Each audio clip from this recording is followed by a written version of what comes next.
Welcome to this special bonus episode of the First Read Ultimate Spider-Man podcast, where we usually discuss Miles Morales, the one and only Spider-Man. I'm Zach, and with me as always is the biggest Offspring fan I know, Johnny O. What's up? How we doing, man? Pretty good. The biggest Offspring fan you know. Did Yes. I get that title from the concert that we You went did. You did. And I didn't say the biggest Offspring fan ever, to? Well, but, no, that wouldn't be true. but truthfully, No, they're don't- not bombing the music industry. No, sure. They're a couple tiers down, but you might be surprised to know I don't know a lot of people that talk about the Offspring often, or, would have been seen there. Do I talk about the Offspring often? No, but you were just having a good time. It was a good time. Yep.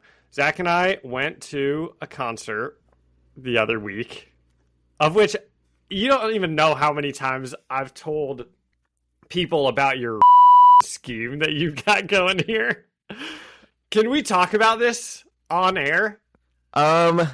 Yes, we're going to. Okay. Okay, but Zach I'm has editing this one and I'm bleeping it at my discretion. That's so fine. I don't want. Bleep it, but you can't cut it because this is so impressive. So, we went to the show. It was Newfound Glory, who longtime listeners might know because Zach talks about them and he's like in the YouTube video thumbnail for one of their music videos. And that's also the band that you like got on stage and like sang with the singer, right? I know you've done that with a million bands, but that's one of them. Not true. Oh, sorry. Are you saying this at this show? No, Newfound Glory just in general. Oh, I mean, I did for the music video, but not for like a real Okay. live show. Okay, and then Jimmy Eat World and The Offspring and Zach, before the season starts for all the concerts, bunch of of different and then brings, because it's the two of us, and then we went and and it was the easiest thing ever to get into the pit. I thought I'd get caught. Listeners, you're about to hear a lot of censoring so that Well, they already heard it. an artist doesn't need his methods revealed. That's true. Well, I was going to tell a bunch of people about my new, I found a new, like, movie streaming website that's just insane. Just runs like a charm. And I was debating between telling the listeners for the same reason. And I was like, no, I will. Okay, well, anyway, the concert was fun. I'm the biggest Offspring fan ever. Zach tried to mosh a little bit and nobody would pick him up. It was a pretty sad crowd. It lot was of fun to me. It was fun. What about the video I sent you last night and today? Does that look as fun? Were you that watching was that? insane. And then and Zach went to another concert that was like at a skate park, and it looked pretty wild. What was that? Watching that thinking, God, I wish the Offspring had this kind of energy instead? No, no, I wasn't. It I would didn't be think fun so. if there was a basketball hoop there. Oh yeah, But that's about it. that venue was pretty crazy. So it's a skate park, but it also had like we were playing basketball in between bands and stuff. Yeah, it was a lot of fun. Saw a lot of friends. Saw someone we used to work at this pyramid scheme with. What a life we live. Just a couple of concert goers, huh? Hell yeah! A And couple we'll of do it. music boys. We'll do it again here in a couple months for Blink 182. That's going to be so awesome. Okay, what else are you coming in hot with? I have some big news for the webheads. Big news from John. What's that? We're doing it, guys. I convinced Zach we're going back to recording episodes weekly. Can you insert some thunderous applause in that little pause there? Woo-hoo. I'm not gonna do a sound clip. Dude, every time I download one of those, I think I'm gonna like kill my computer. Yep, I just couldn't stand being away for 2 weeks. It was just too long. It takes too long to get through issues, too. You know? And it's just too long to... Oh, you to mean like the not- story? Yeah. And it's just too long to not talk to you and the webheads. They deserve better after 3 years. Yeah.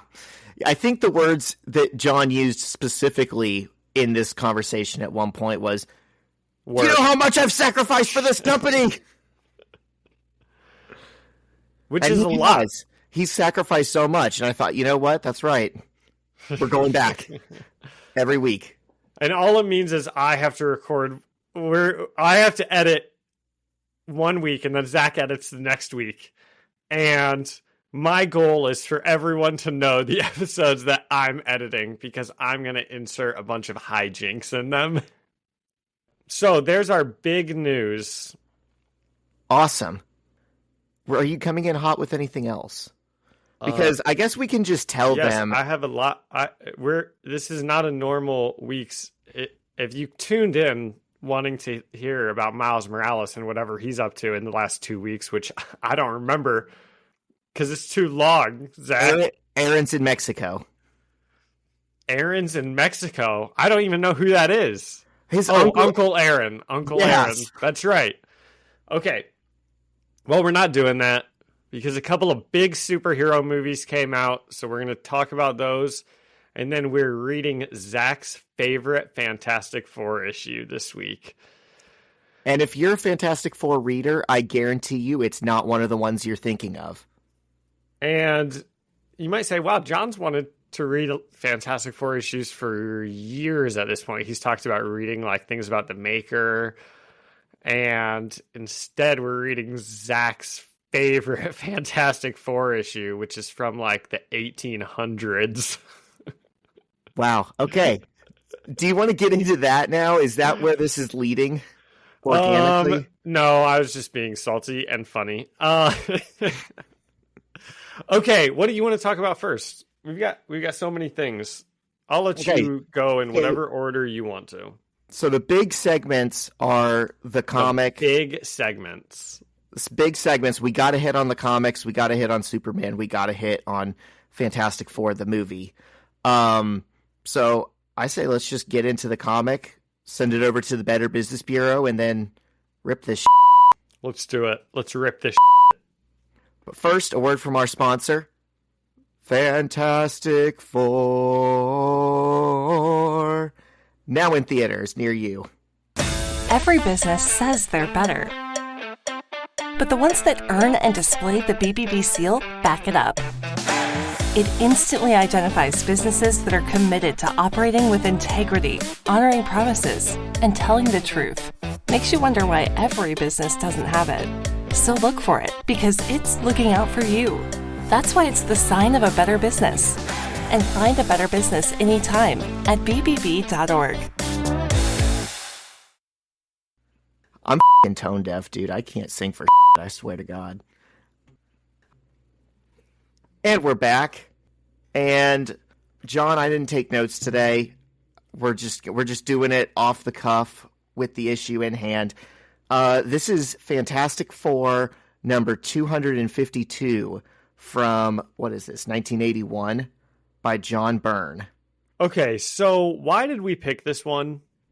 Well, we're going to talk about it while we talk about it. Okay. Clearly you didn't like it. You didn't see... I literally thought to myself... I'm sorry. Yes, go on, please. I thought to myself, how cool would it be to get to talk about a story... You know, people think, oh, they're doing a random Fantastic Four issue. It's going to be something about Doctor Doom, or it's going to be something about Galactus. Oh, like a fun one. But instead, they just pull out the deepest cut that even Fantastic Four readers don't really talk about that much, that might have something interesting in it and is true to the spirit of what Fantastic Four as a comic should be. I guess, you know, when I get a text that says, we're going to read my favorite Fantastic Four issue, I'm just expecting something with a little zip, you know, a little zing, if you will.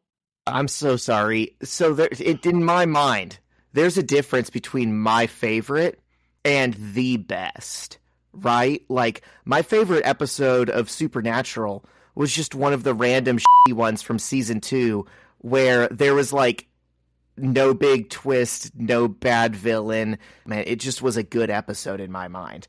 So I think it's special to like pull out random ones that aren't like collected in trade paperback or, you know, the basis of Hollywood movies. I think it's fun to just find ones that you personally think are kind of interesting. So how did you find this one? Very interesting. From 1961. Oh, I was reading the John Byrne run. He just had a really long, good run on Fantastic Four, and yeah, this is issue like 252 or something. Well, those aren't even more all, than Spider-Man. Those aren't all him. They just didn't renumber series all the time back then. So yeah, this is from March of 1983. 60 cents. Zach, you could get a can of Coke for a nickel back then. So, issue 252 of Fantastic Four, Cityscape. This is by John Byrne, colored by Glynis Oliver, lettered by Jim Novak, and John, your buddy, Jim Shooter, was the editor-in-chief during this era. Yep. So his name's in here. Yes. A redeeming quality of this comic book. We're going to add that. We're going to put a point on that. Whatever rating this gets at the end, we're going to add a point to it for Jim Shooter's involvement. Okay. And it opens on like a big double fold picture of a cityscape drawn by John Byrne. And it's a very, I don't know, it feels like distinct and also general when I look at it. It looks like you would imagine some like civilization that's both technologically has more, you know, is more advanced than us, but maybe looks a little primitive. And yeah. it's a stark contrast, and that's maybe like setting up the tone of the story. Okay, I like it. Okay, so cool big splash page to open. Jim Shooter's involved. After the first page, John is fully invested in this comic. So we open on this very alien species that kind of appear humanish, but also maybe with some bird qualities, or they're a little bit alien to us. But I think they look like cavemen, kind of. Like they're just like primitive humans. Yes, their clothes are definitely handmade by them. They're kind of tattered and frayed at the ends. They're collecting water, or they're washing their laundry by the lake, and they've got old rickety houses around them.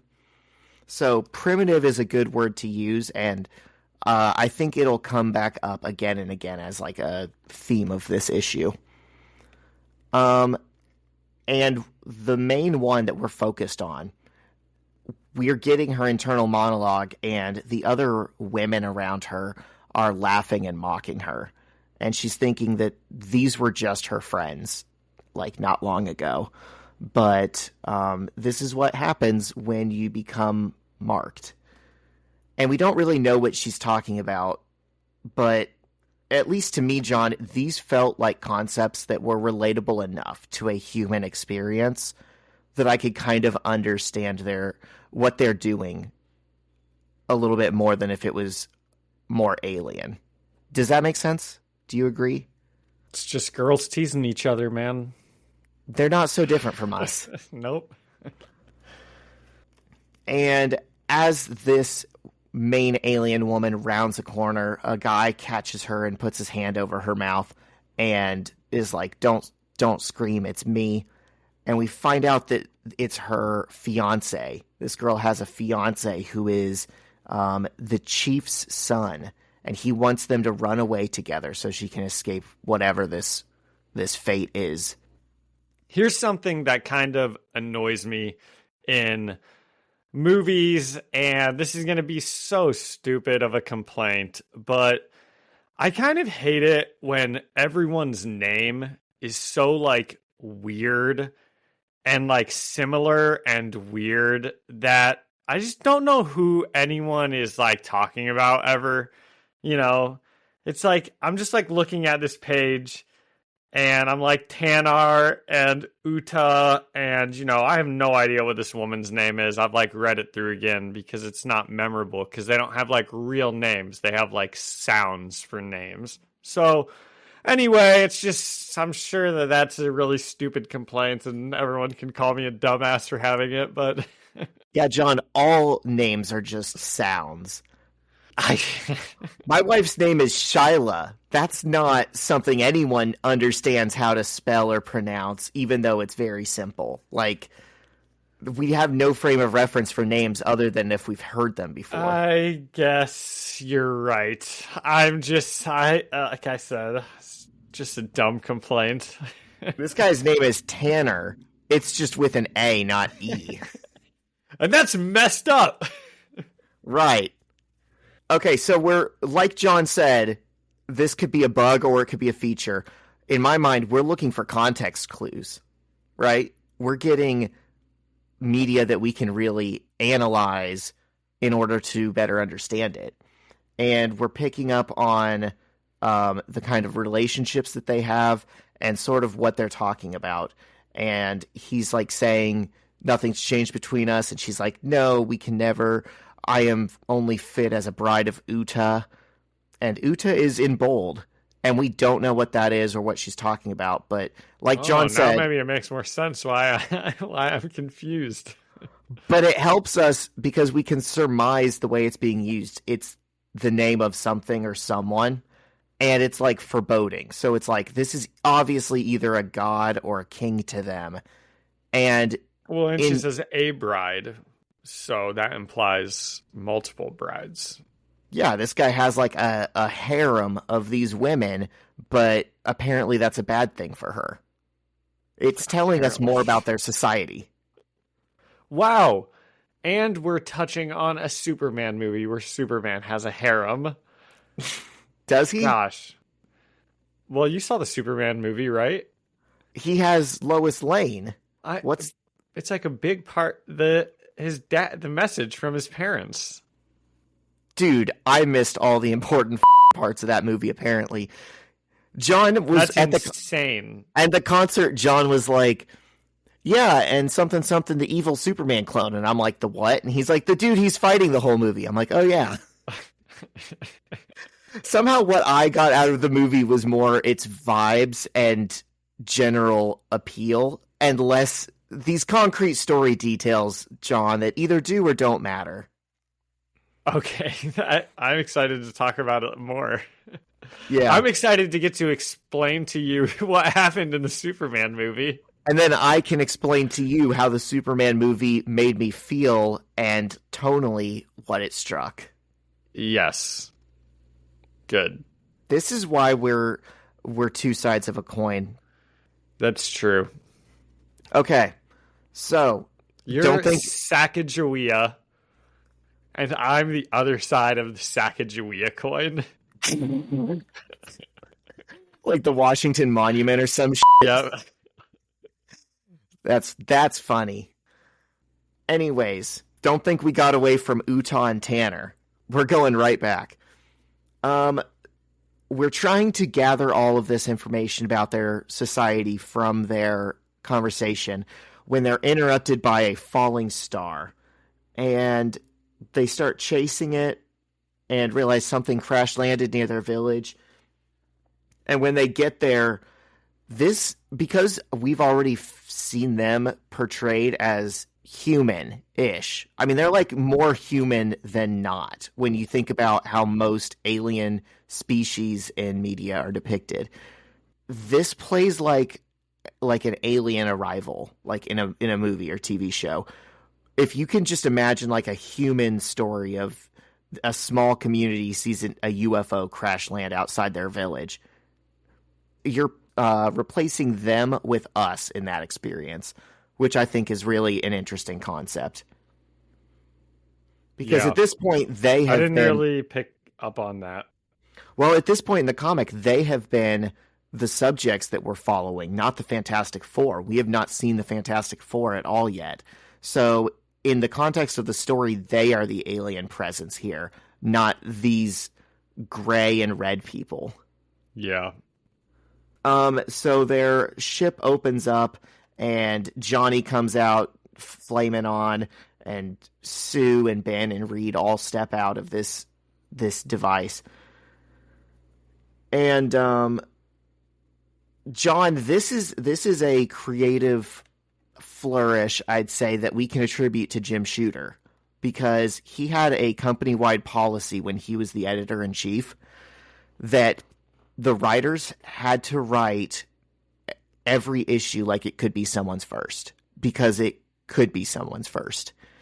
And so what that meant in practice was a lot of these old issues, the first time you pick one up and read it, you're like, wow, this is great. And then the next issue, you're like, I've already seen this, because the characters have to introduce themselves and their powers and their personalities to you within a page or two.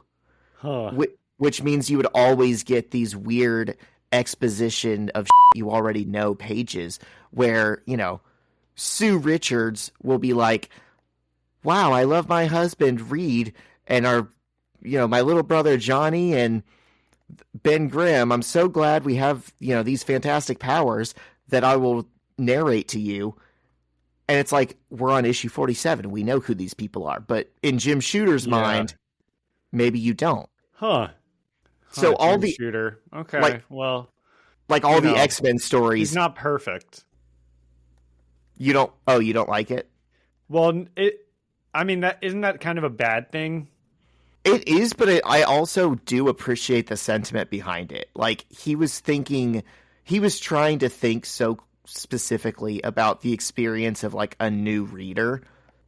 I think it's a bad idea to, like, keep doing, but I think it served its purpose at the time in comics, because, like, that's when they hit their record readership. Yeah. Well, good job, Jim Shooter. He's perfect. He is.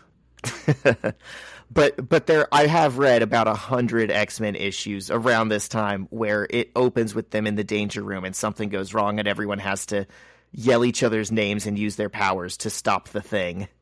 That's funny. So this is the Jim Shooter page where they all step out and explain themselves. And just then Reed gets hit with some poison blow darts and he falls down paralyzed. And so, obviously, these primitive people who just saw aliens crash land in their field hit him with their blow darts because they were scared of him. Okay, so let's say our favorite superheroes crash land on a primitive planet. Go with any of them in your head that you can go through. How many primitive beings would it take before one can put a blow dart in the smartest man on the planet's neck? Sorry, that wasn't well said, but wouldn't you expect a better plan from the Fantastic Four here? Scan the area for life. Do something. It kind of is a coughing baby versus hydrogen bomb situation where the coughing baby wins. But it serves a narrative purpose because we need Reed to be out of the picture for most of this issue, because this is going to be an issue where we see how the rest of them, the other Fantastic Three, respond to situations when he's not there to make the plan. Oh, yeah. Heaven forbid he can't, reach a cup across the room. What will they do? Well, no, it's because he's usually the field leader, too. Right? He's the smartest man alive. He tells them what's going on. They don't have that in this story, and it gets to tell us more about them and, I think, him by the end. Okay. Let's see. So, the creatures that live here drop Reed, and the rest of the Fantastic Three spring into action to basically defend him. And so Johnny shoots some fire, and Ben picks a big thing up, and it's like a rock, and people are falling off of it.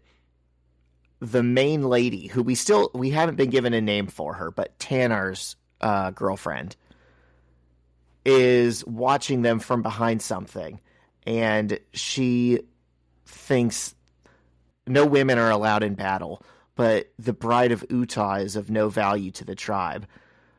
Let me now finish what my my When people have begun. it sounds like the Bride of Utah is like an honor or like an important position, but she's making it seem like it's not. The Bride of Utah has no value to the tribe. And the people that were making fun of her in the first page for being a Bride of Utah. Yeah. And Tanner saying, this doesn't change anything. And she's like, of course it does. Like, I'm a Bride of Utah. I'm worthless now. We're realizing that this is something that we need to pay attention to understand the story. So she grabs a knife. She's not normally allowed in battle. We wouldn't normally do this. But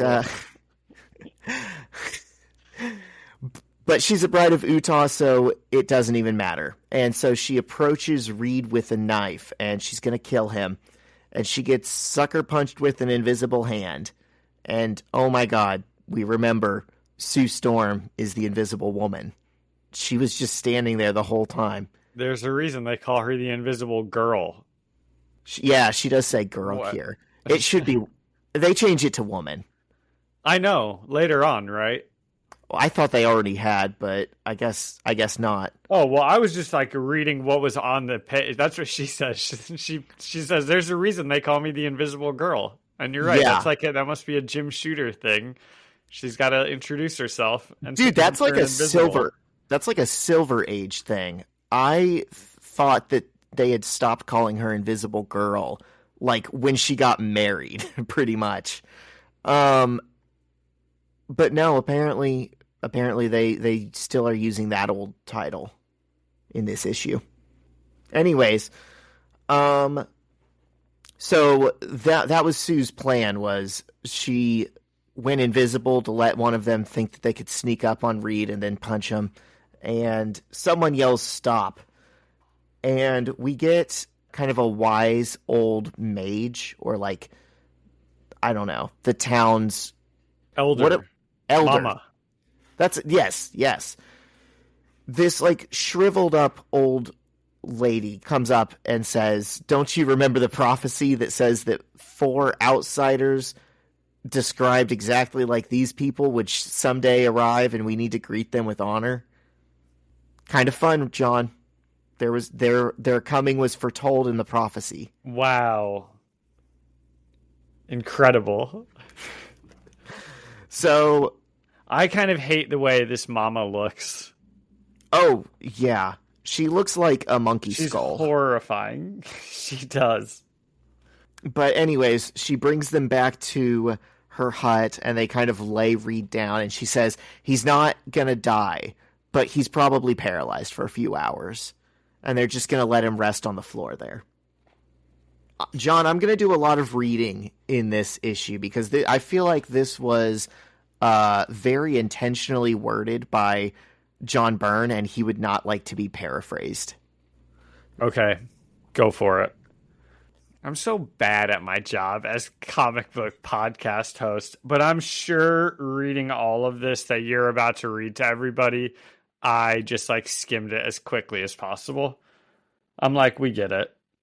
Utopia, it's bad now or something, whatever. Move along. Come on, man. We've all seen Black Mirror. And then the first thing you said is, I'm sure he would not want to be paraphrased. Yeah.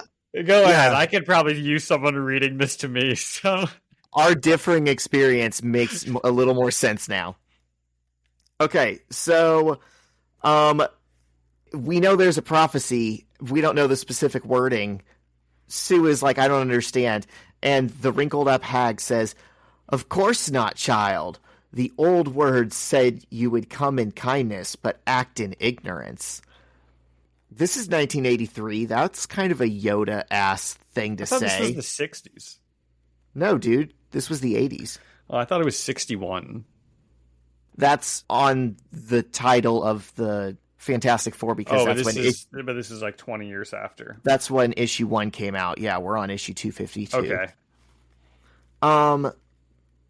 So you would come in kindness but act in ignorance. We're being foretold something. This is some foreshadowing Oh, this woman's gonna be so woke. What? I'm just kidding. They're making Yoda a woman This is now? 1983. The writer is obviously talking about the Cold War, coming in kindness and acting in ignorance. This comic's so woke. Okay, go on. I think you'd be surprised to know that John Byrne is famously one of the more conservative people in comics. I have no idea. I was just messing around 100%. Okay. I have no... I'm not making any connection at all. Gotcha. I didn't even get the Israel-Palestine connection in Superman. Yeah, okay, I get it. Yeah, if you're looking at this from a Cold War lens, I don't think you see I don't much. even know if the Cold War was in the 80s. I'm sorry. I was just trying to make a stupid politics joke. The Cold War was definitely in the 80s, John. Okay. Dude, think of every villain in every movie in the 80s, even Well, in that's why Rocky. that's why I figured that. Yeah. But now we're just hanging on it for so long. Anyways, the wrinkled up hag gives us this foreshadowing, and she says, I don't think I like that you just called her a hag. I'm Can we sorry. take that again? So, But you have to leave it in. this hideous, disgusting old lady. Okay, thank you. Anyways, we get another big landscape shot establishing what the city looks like. And so it's like on one side, there's this giant ivory green towering, like futuristic megacity. And then underneath it, there's all of these dilapidated huts that people are now living in. And it makes you wonder why are they right next to what looks like paradise and they're like parked outside. Dude, I don't understand it, okay? Because I'm an idiot, of course. But also, so there's this, they show this planet, and on one half it's all metal, and on the other half it's like a planet.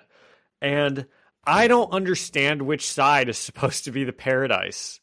Because the paradise looks like it's all grass and flowers and colorful, but neither of those sides look colorful. And is Utah the computer half and the bad guy? Or is the computer half the paradise? They don't explain anything, Zach. All right, you're getting ahead of us. Yeah, I see this and I'm like, wow, this is such an expressive story that allows the reader to come to their own interpretation. And John's like, what does it mean? I think Okay, it can so mean, explain it to me. I think it can mean a lot of different things depending on how you personally read it and perceive it.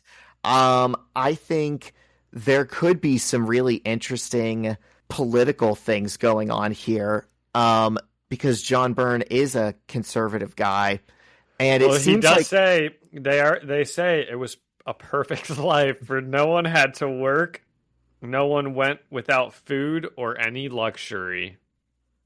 Yeah. Sounds like socialist propaganda to me. Right. So listen, it seems like they had a socialist or communist utopia. Everyone's living free and they're like flower children. And okay, so I'm keeping this in my head and the webheads are keeping this in their head. This is what the elder lady is explaining had happened 40,000 life cycles ago, however long that is to them. Okay, that's hardly even like the same species at that point. We wouldn't even, if you were like, right, that's so long ago. The U.S. has only been like 8 life cycles. And who's to say that their details that they've been told are even right? Is it kind of a lie to serve a purpose? Is it romanticized misremembering? This is what they believe. It doesn't necessarily mean it's exactly as it was. Okay, keep going. You're doing a good job of explaining this woman's tale. So, this beautiful socialist utopia that may or may not have existed in the past. Yeah, they had a good, easy life. Okay, do you know the meme I think it's like probably something Jordan Hard Peterson. men make soft boys. Soft boys have hard times or something. Yes. Is that what you're thinking of? That's what I'm thinking of. So I think it's something like good times make weak men make hard times make strong men make good times. And it's like a cycle of history that they see. I like this because they just don't include women in it at all. Whoever like made that meme. Of course they don't, dude. They've just completely forgotten about like that aspect of life as a whole. Well, and to their credit, though, to be fair, if you're talking about large spans of human history, admittedly, it has been the men, like, in charge, right? The idea of women, Haven't you ever heard the phrase behind every strong man is a strong woman, Zach? Have you ever I know. I'm just saying, like, if you look back at, like, history, it's always about the kings and rarely about isn't it one of the president's wives that was like actually like doing everything? It might have been FDR. It was Woodrow Wilson. He had a stroke and his wife was basically acting as the president in his stead, and the country went to well, we were already in World War II or one, and we won it. We won it. Yeah, I mean, there you go. Good job. She should probably like be mentioned as the first female president, right? Should we start that on this pod? I don't think Wilson is the first female president. I don't think that's seen as like a thing of honor. I think that's like seen as like shadow government. Being the first female president, you don't think is a thing of honor? I don't think someone should be proud of that. I just want to get this on record. I just want to get on record that you don't care about the democratic process, right? Who elected her? That's true. Maybe we should throw her in jail. Wow, the first female president is a criminal, just like all the other presidents. Gosh. Now that's true progress. Yep. Anyways, rich men make, or whatever. Hard men make good times. It could be seen as that cycle. So this was the people who had it good and got soft and got complacent and lost paradise, which is a very conservative idea, right? Now I do see in the background of this is so stupid, dude. We should just get back on track. You should cut me off of this stupid thing that I'm about to say. No, what do you see in the background? Don't. Okay. Well, it's stupid. Okay, now I do see in the background of this shot, Zach, there's a lot of like sales offices and like apartment buildings and just like Payless, like, you know, places where people can like get money or something. I'm just like trying to think of like capitalist like garbage. But it's not. So maybe it's a capitalist utopia. They say no one works, no one wants anything. They're sitting around. Well, if you love what you do, you know what they say. They're like in a park with like these beautiful trees. Yeah, she's like playing a lute or something, whatever that's called. They're very much a society of leisure. Hippies. I think I see one of them smoking a doob. Yeah. So she's saying that's how it was. And we, like John said, we see a world that on one side is like nature and on the other side looks like the Death Star. And the old lady says, well, now, okay, Zach, I think that the Death Star side is the utopia.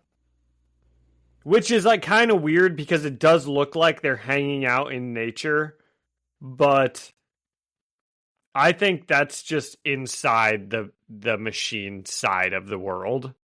Yes. Okay. I think you're correct. Okay. Yeah, she says, in those days, Utah was great indeed and covered half the world. So Utah is not the world. They should just make his name Ego, and then we'd all understand it because we saw that in the Marvel movies. Sorry. Where do you think Ego came from? You think Ego was easy to understand as a concept when Jack Kirby made him? At least ego is a word It's not just made up letters. It is an actual word. See, I got you there, Zach. We didn't expect to come back to that. No, nope, but I used your logic against you. You sure painted me into a corner.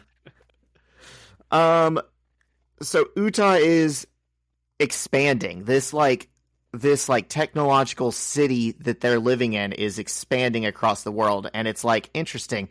Does that mean they're building it out, or is it happening organically? I think it sounds like it's happening organically. So that's interesting. It's this is it a city? Is it a computer? Is it a fungus? What are these people living in? Well, Zach, what are we living in if you really think about it? I don't know. It's just something to keep in mind. Society. Quite. It says the rest was left to nature and the gods. So maybe they think of the outside world as the land of the gods. And they said, and at the very heart of Utah, the wise ones labored.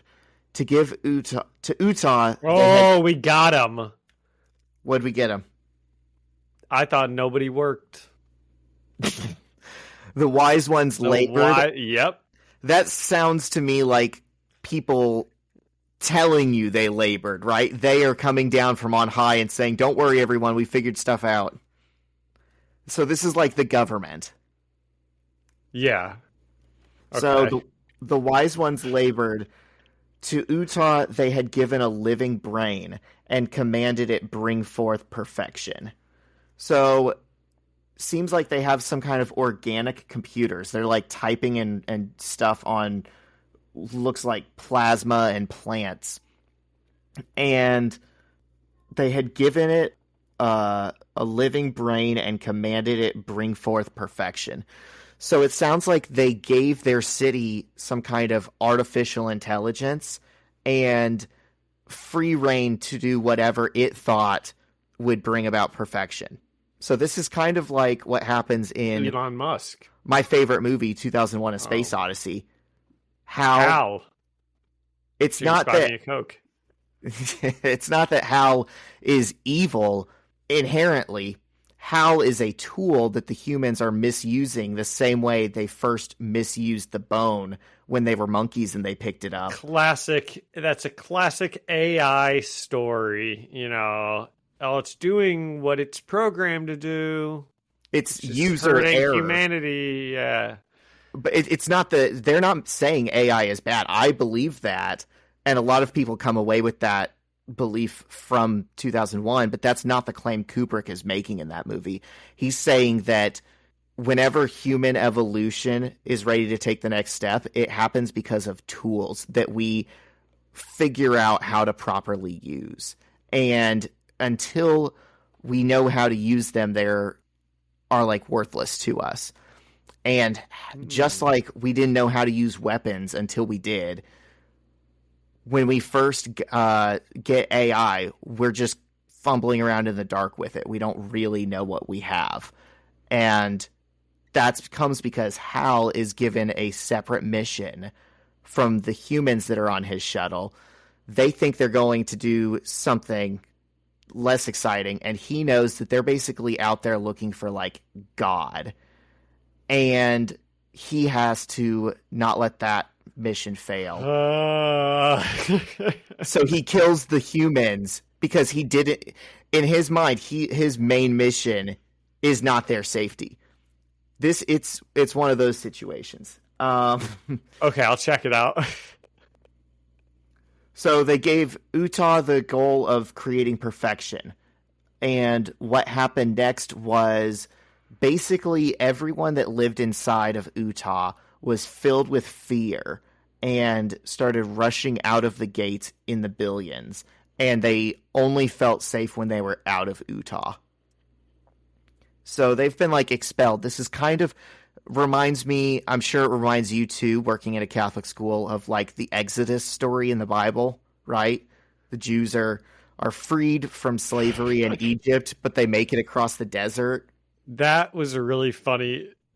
It's funny that you would think that I would think of that because I work at a Catholic school. No, I didn't think of that at all. But I guess it is kind of like that. Yeah. And we get like some very like almost religious drawings of them huddled in masses standing outside of the city on cliffs looking at it like it was the promised land or something. And the old lady back in the present day says, Uta has not stopped building since then, making its walls higher, enclosing itself tighter, and we have clung to its walls, waiting. So they're waiting. Okay, so, yeah, I'm going to recap.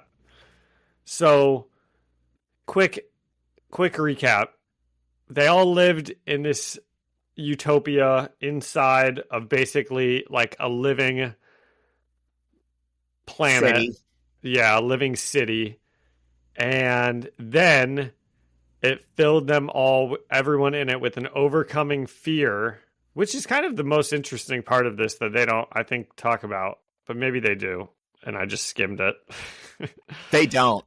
And then, so it made everybody leave, and only when they all left the living city did they all stop being scared. And now the living city is expanding, so it was like half the planet when we saw it.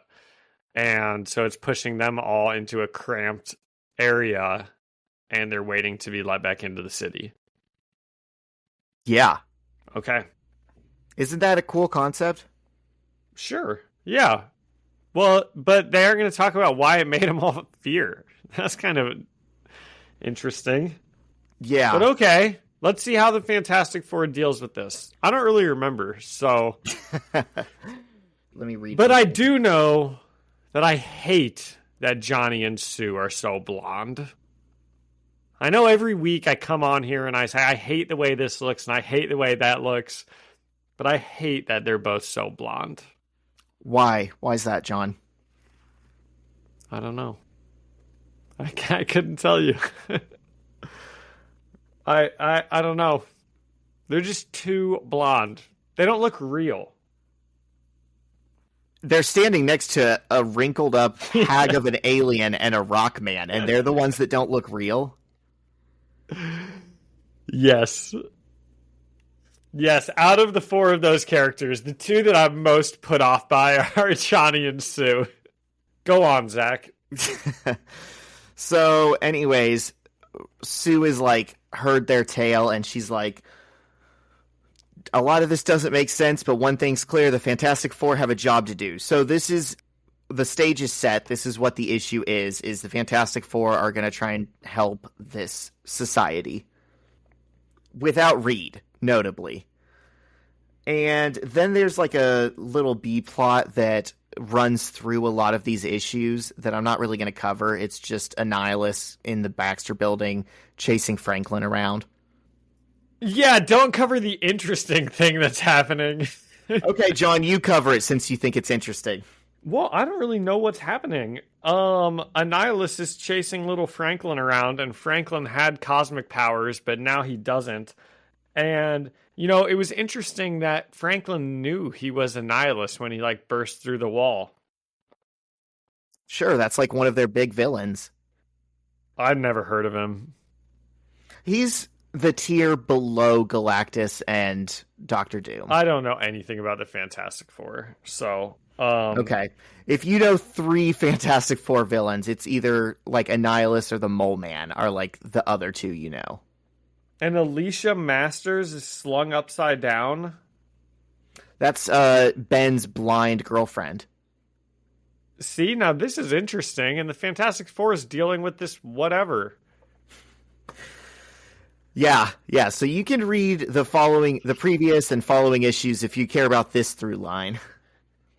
What I like about this story, John, is how well it works as a standalone issue that you can read on a podcast and get everything you needed to know about it. I do agree. So then we go back and it says, beyond space and time, the Fantastic Four are unaware of the fate of their loved ones, and in a hut close to the city walls, we see the girl from the very beginning of the story, who is kind of our point of view character. She's just been like bathed and gets adorned with some kind of ceremonial cloth, and people start processing her down the city streets. And Johnny and Ben are watching, and they're like, hey, what's going on over there? And the old lady's like, don't concern yourself with her. She's just on her way to become the bride of Utah.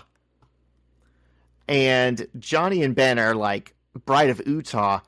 I don't like the sound of that. That sounds kind of foreboding. And they correctly run to check it out.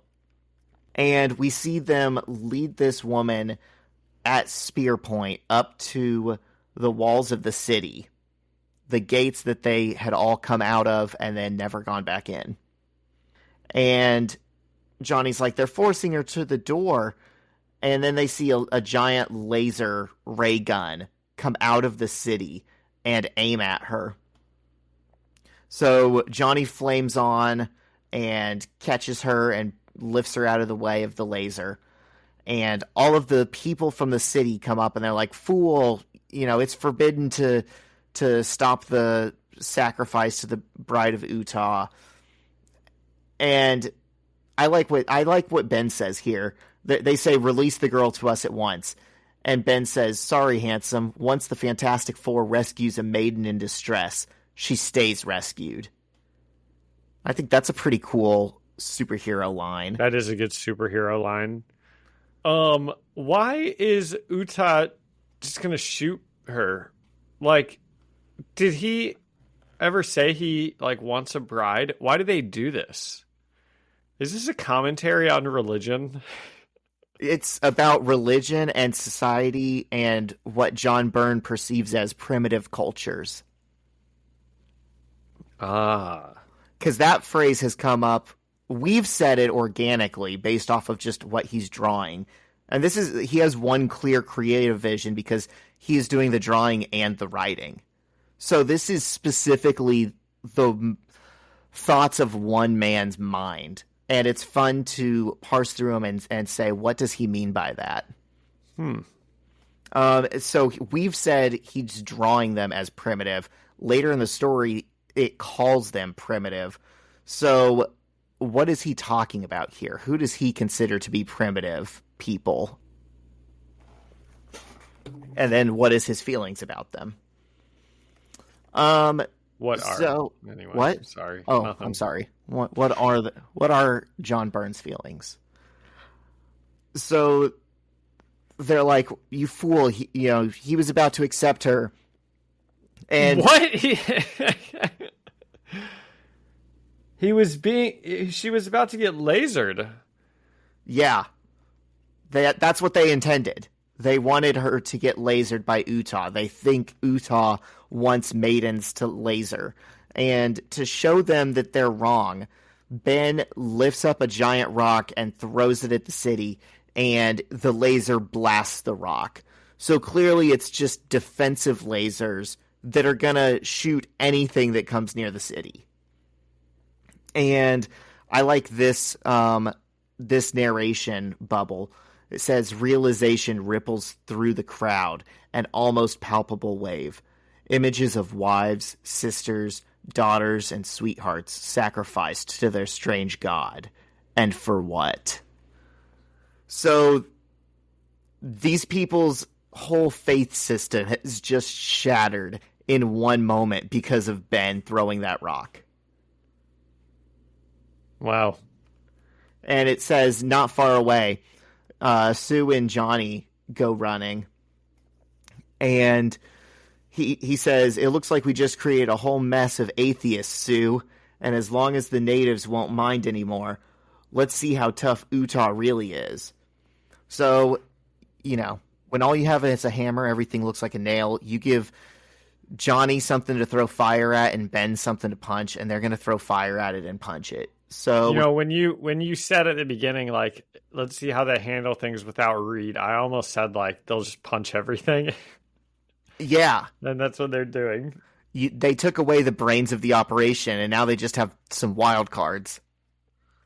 Okay, so since you said the writer and the story guy is a conservative, it's interesting to think about the politics. So, okay, here's an interesting point to it. Because he says he created a mess of atheists, that's a good thing. But conservatives usually don't like atheists, right? I mean, I'm stereotyping. John Byrne is a Canadian. So conservatism is like a little different up there than it is here. It's less about like specific issues, probably, that like we are. It's more of a just a general feeling about things. I don't know. They have like different politics in Canada, but he is a conservative. It's not intertwined with like God, like how conservatism is here. Probably not. I don't know enough, but I would guess that's different. Yeah. So he's making some kind of statement about primitive people. The second you take away their religion, they riot and turn into animals or something. Or maybe not. I don't know. I don't know. They're not rioting. They don't ever, are they? I mean, not yet. No. Yeah, that is a reveal later. So Johnny is melting the side of the city, and Ben is punching through it and jamming up the lasers. And it says, meanwhile, Reed Richards fights the hardest battle of his career, straining, fighting against the poison which freezes his limbs until, and then he snaps into being able to like stretch and spring again. And I just think it's so fun how these old-timey comics would show you a panel of the most boring thing ever, a guy laying on a mat basically like paralyzed, and they try and like spruce it up with the words and make it sound like he's having the biggest inner turmoil ever. Like, that's just fun to me. That is fun. And then on the next panel, the goofiness of him just like his limbs going nuts. You really get the sense it like recoiled like really fast, like a spring that explodes. Yeah. And he starts zipping around as soon as he is able to get up. He's like, if the tale Mama Shanti told us is even marginally true, the others may be on the verge of making a terrible mistake. I must check one thing before I go after them. I pray I won't be too late. So Reed knows something that we have not figured out yet, and he's coming to his conclusion, and he's springing into action, and he seems to think he's working against the other Fantastic Four right now. I think that we got him because Reed was like asleep and in a coma by the time she told this story. Now, maybe we can say, it like seeped into his head, his subconscious while he was like in a coma, but that would have to be the only explanation. Or I think they say he's paralyzed. So I think he's paralyzed, but his eyes are closed. So he's still hearing everything. Okay. I mean, I guess people in comas that could hear happen. Things too. And it says, and as Mr. Fantastic races across the village, and we get this beautiful page of Ben, Sue, and Johnny entering like the brain or nucleus or something of the city. And it's a bunch of like beautiful science fiction orbs that kind of are all different colors. Sort of looks like an alien's Easter basket full of Easter eggs. And Johnny says, boy, the early Utons must have been some engineers. Look at the size of that. And they're literally saying, look, it's almost obscene. Look at the way the colors flow, the way it pulses. Ben says, this ain't time for evaluating aesthetics. In fact, it's really clobbering time. Yeah. So I love it. He's like, no time to analyze the situation. It's time to punch. Good. He's been killing people for 40,000 lifetimes. Well, Reed disagrees. He shows up and he says, Ben, no, you don't realize what you're doing. And Sue says, Reed, you're all right. Thank heaven. And Ben's beating the shit out of Uta, and he says, this bad-old monster ain't even fought back. And Reed says, then I'm too late. Yes, I can tell just by touching it, the functions have ceased. Uta is truly dead, and that means we have been guilty of a most grievous sin. Okay, the most grievous sin of all. The sin of presumption. Oh. Of assumed knowledge. Something no scientist... Well, you know what happens when you assume knowledge, Zach? You make an ass out of the Fantastic Three. Yeah. Something no scientist dare indulge in. Yet I might have made the same mistake if my paralysis had not forced me to spend so much time thinking. On the way here, I checked the areas where Utah was sealing itself. Utah was not just building walls in those areas. It was growing. When the villagers' ancestors created their perfect city, they somehow imbued it with a rudimentary desire for self-preservation. And Sue says, Reed, you're not saying Utah was truly alive? And Reed says, in a manner of speaking, Sue, Utah was a biologically perfect organism, and it drove out the people because they functioned within it as germs do in a human body. Somehow Utah became a self-sufficient entity, which might have someday evolved into a truly unique form of life. And at the same time, the villagers slipped back, devolving into savagery. Now Utah is dead, and they are swarming over it, destroying it like maggots attacking a corpse. And we see them rioting and slashing at the walls of the city. And Ben says, but we didn't know. And Sue says, Mama Shanti's prophecy has come true. We acted out of ignorance. And Reed says, we have learned the first lesson of the negative zone. Nothing can be taken as what it appears to be. I'm not so sure they weren't right anyways. Really? Well, they would have had to do something, right? The people have to be able to go back in and live in there. I feel like Reed has in his mind declared Utah as not a parasite, but something valuable unto itself that is worth preserving. And he would have found a sufficient alternative for these people. He would have taken them off world, or he would have figured out how to let them live in Utah again, or something. They could have figured that out. But this is still better than when they showed up. Right? Do they still do net good in this adventure? We don't know, because it seems like they've... Maybe this isn't an example of the, like, strong men make good times meme or whatever. Because these people devolved, he says. They never went back to struggling and then being great. This is a story of, like, when we used to be great, back when things were good. And now, like, we've lost it and we've lost ourselves and we're animals. So I don't really know what John Byrne is going for, but I can tell there's, like, some real, like, the devil and God are raging inside of him type that this man is trying to put in this issue. So what are we going to rate it? I mean, I rate it 9 out of 10. I love the art. I love the pulpy writing of John Byrne. I feel like he, in this issue, basically makes a comic book equivalent of like a Greek tragedy about this society that accidentally created life and then was supplanted by that life and like devolved.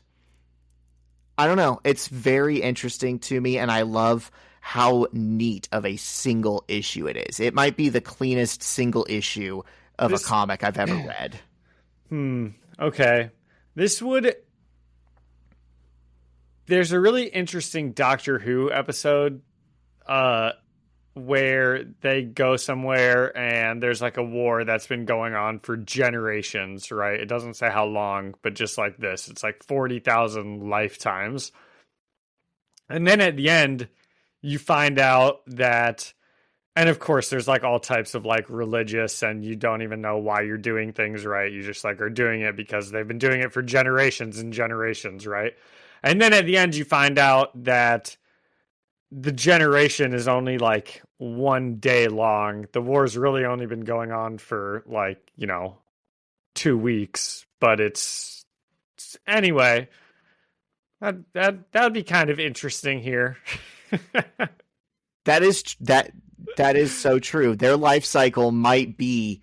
I mean, this girl might have been born right. We don't know. Before. We don't know what. Yeah, exactly. We don't know exactly up. how long 40,000 lifetimes is.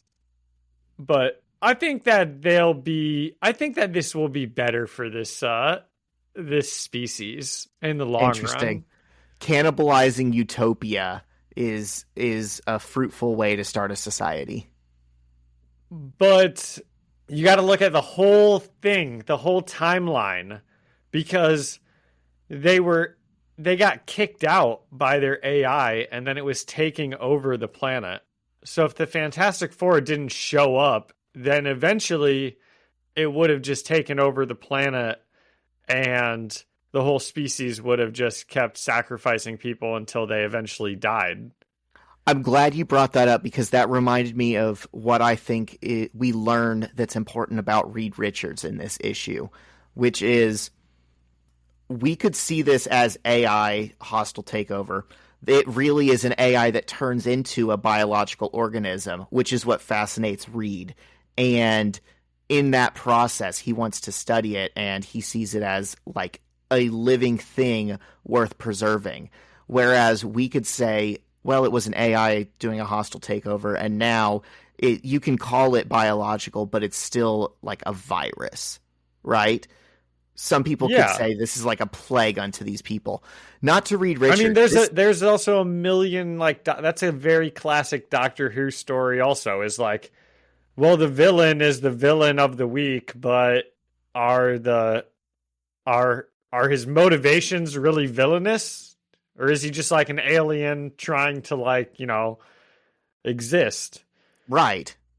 Yeah. So it has that, and this is also the same era. I think the actions are villainous, Zach. A giant laser comes out of the ground and shoots people when they get too close. So we don't have to, it is kind of a villainous organism.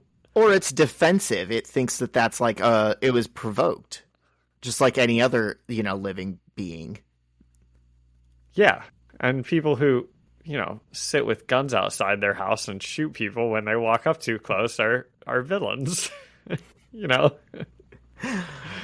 they're still being defensive, but it's still wrong.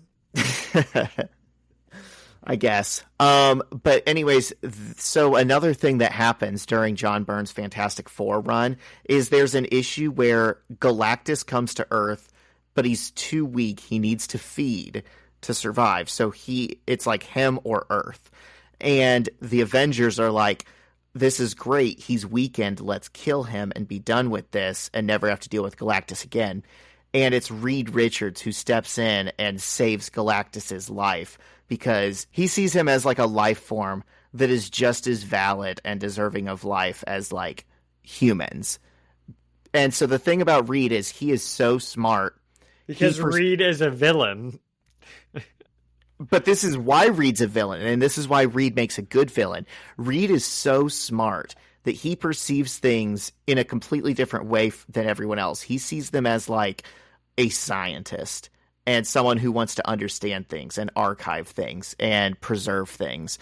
And sometimes that comes in opposition to just basic instinctive, like human emotional intelligence of like, well, no, we need to save people, right? And so he doesn't. That's not even logical. Like, if we're doing Galactus, if we're gonna save him or not, I can see Reed sounds like he's similar to the Doctor in that he is always trying to like help any creature, right? He's like, he wants to like learn about things and but if Galactus, you got to think how many people you're condemning to death, Reed. That's what the story's about. Planet's full of people. That's what the story's about. It leads into the trial of Reed Richards, which is like this like galactic hearing of like, I've heard of that. You could have killed Galactus and now he's our problem. What the do you have to say for yourself? So wow.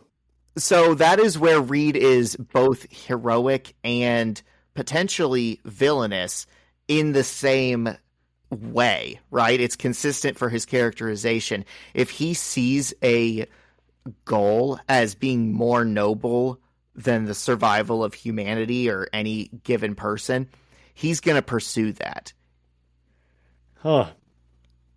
And this is also interesting because it's a different Reed Richards than the Maker, but you'll see he's got a fascination with like utopian societies that are self-functioning and maybe biological and kind of like this. So this is like a Reed Richards thing too, where he likes these kind of societies. He wants to build these. He wants to be able to replicate them. Yeah, I think he's more interesting as a villain. But this is what builds the foundation for him to become such a good villain. Yeah. Is the Maker and this good Reed Richards are still the same person. So what's your rating? Dude, this is like yeah, you said 9 out of 10. Yeah. What? Brides of Utah. Okay, I'll go well, I was going to say 7, but we get the 1 point bump for Jim Shooter, so we'll go 8 out of 10 Brides of Utah. Nice. Did you enjoy it more listening to me ramble about it or halfway reading it the first time? Reading it with you on the pod, of course. Good. I hope it was enjoyable for the listeners also. Obviously, next week we will be back in Ultimate Spider-Man. Next week, because of Johnny O, the biggest Offspring fan ever, feel free to write in and say thanks. You guys are getting double the episodes that you were because of me. Okay. Do you have anything else Spider-Man related or comic book related? Just in the way that the comic we read today, I think, relates to the spirit of the Fantastic Four movie that we're going to talk about. But that's it. Okay. Well, before we get into the Fantastic Four movie and the Superman movie, I went to Cedar Point this week, Zach. That's right. You invited me. I did. You didn't go. I couldn't go. It was a Tuesday. I work. And let me tell you, we can't all be teachers, I've got a John. boned. Actually, you could be pretty easy. You got me there. Okay, we could all. I've got teachers. a bone to pick with technology. You know how much I hate technology and how it's like supposed to make things easier, but it always just makes things less convenient. Sure. Yeah, I've read Ted Kaczynski's manifesto. I'm familiar. Is that what he says? Smart guy. It's I don't know who that is, but smart guy, good ideas, probably never did anything bad. The Unabomber. His manifesto is called like the Industrial Revolution and its consequences have been a disaster upon humanity. Well, dude, he's got a point, okay? Because he's got a Cedar Point, if I have to say so. Because for anyone who doesn't know, Cedar Point is a amusement park in the Midwest. It's got a bunch of roller coasters. It's in Sandusky, Ohio. It's where the Deep goes in the boys. Didn't know that. Okay, so every amusement park I've ever been to in my entire life, any Disney World, even like the State Fair, like the first thing I do when I go in is I get a map. Because it's a huge place, right? And so I walk, they're not handing out maps, strike one. How are you not going to be handing out maps to the park as we walk in? No big deal, right? I walk up to the guest booth and I ask for a map. I'm like, do you guys have any paper maps? She said no. I couldn't believe it.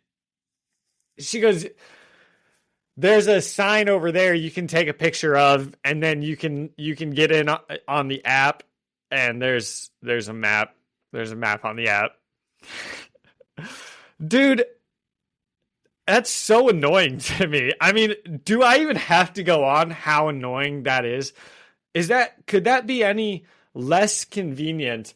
One, also taking a picture of the map is not helpful because anytime I want to know where I am, I have to pull my phone out. I have to find where I am on this map. I mean, it is so much less convenient.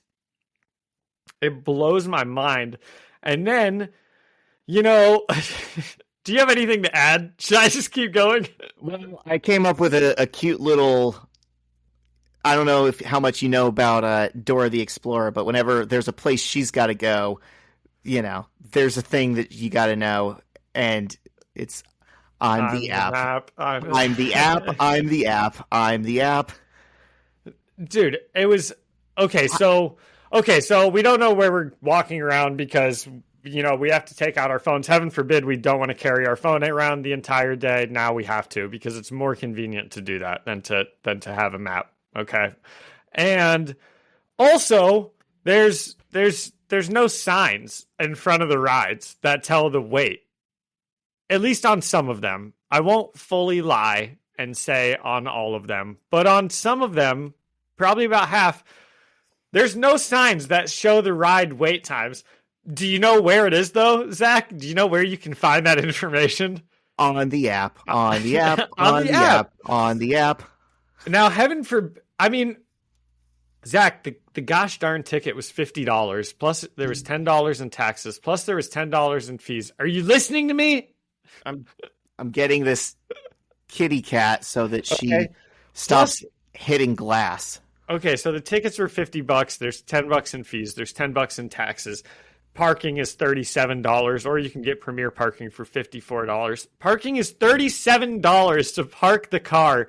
And they can't afford to print off maps for people that come and ask for a paper map. Okay, so no, I know I've been bitching a lot. So here's the most annoying thing. Here's when I really decided I just have to talk to someone about this. Because I'm walking past a sign, and it says, as we don't know where we're going, right? It's within the first 3 hours we got to the park. We rode 2 rides the first 4 hours, and then it was pretty nice the remaining time but we did a lot of walking around, not, and waiting in lines for the first 4 to 5 hours. And there's a sign that says, exploring Cedar Point has never been more convenient. Download the app. And we're walking past it as we have no idea where to go because they can't. And I'm just like, how could they possibly say this is more convenient? If you want to say it's cheaper or something, but it's such a lie to say it's more convenient to have to download an app and do all and have 2-factor authentication and all this random stuff rather than just have a paper copy of a map. There you go. There's my thing. That's another famous rant against technology. Anything to save a buck for the company. Yep, I'm 100% with you on all of that. Nothing to add because you just summarized it so perfectly. I do think maybe let's create a conspiracy theory right now with no evidence. Please. It has to be a kickback from the companies that sell the portable phone chargers, the little electric power packs. Because the only thing that happens from using your phone all the time and having a million apps is you need to charge your phone. Dude, while you're at Cedar Point. All day I was thinking of that. All day I'm like, of course, if you can think, this is 5 days later and this is how much complaining I'm doing. Think of how many things I said throughout the 12-hour day at Cedar Point. I mean, the drive back was fine. I was on, well, it was a fun trip. So I was bitching about it in good fun. But, there was a lot of oh, thank God my phone's at 20%. This is so convenient. It's 2 p.m. and I can't open my phone again or else we won't be able to make it home because I won't be able to get GPS. It's so convenient.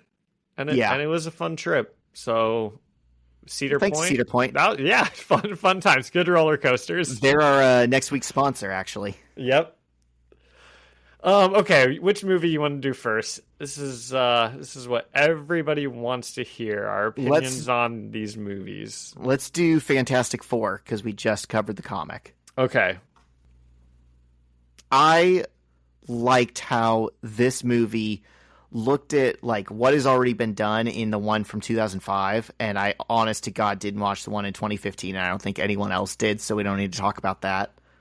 But what was done in those movies that was a misstep, and how can we do the opposite of that? So they look at like what is the Fantastic Four, like first and foremost, and the 2005 movie says they're superheroes.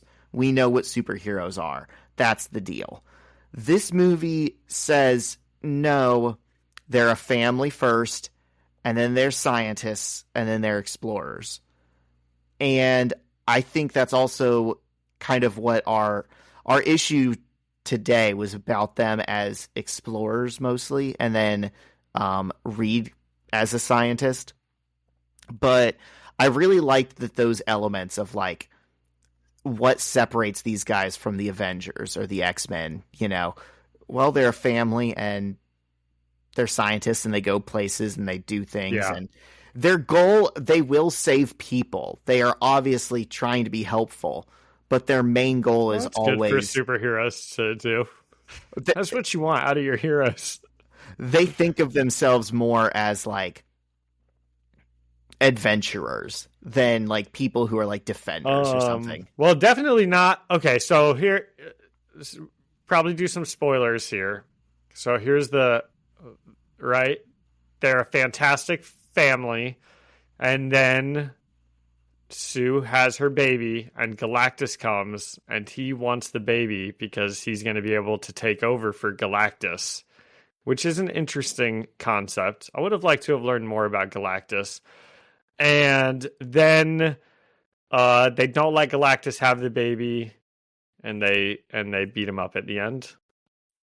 And the Silver Surfer is a girl. Did I hit all of the key points? Yeah. I guess. So I would say that they were very much first and foremost like protectors in this one. Like the word protector was used a ton by, like in the early monologue where it's like the Ted Gilbert show. That's like what they kept saying. And like there's all those Reed Richards things where he's like, we will protect you, you know. So I would say that was one of the things I liked about them is, I mean, you know, I'm a sucker for when the heroes are just, you know, saving civilians. So I kind of like that's the role that they were in, you know. Yeah. They just helped out. They were like the friendly neighborhood Fantastic Four. Yes, that is a good way to put it. They should never be like the dark and edgy team. They're like the people that, I love the kids, you know, yelling at Ben, pick up the car. Like, yeah, they should be kind of the people, but also a little bit celebrities. Okay, so what about the movie itself? You know, I'll give you my take. I liked it.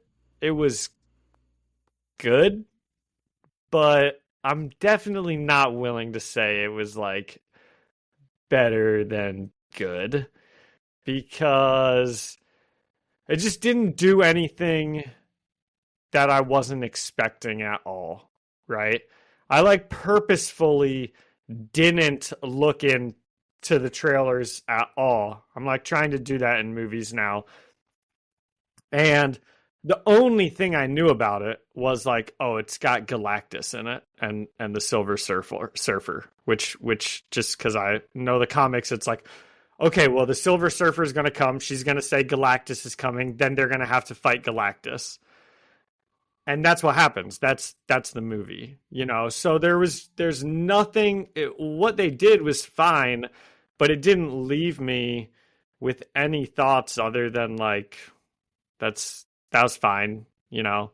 And I do think that there's kind of an expectations problem when you put the Fantastic Four in the post-credit scene of the Thunderbolts, and you know that they have to come into this universe that we all really care about a lot. And I am at least like partially waiting to see how they're gonna do that, and then they just don't ever do it.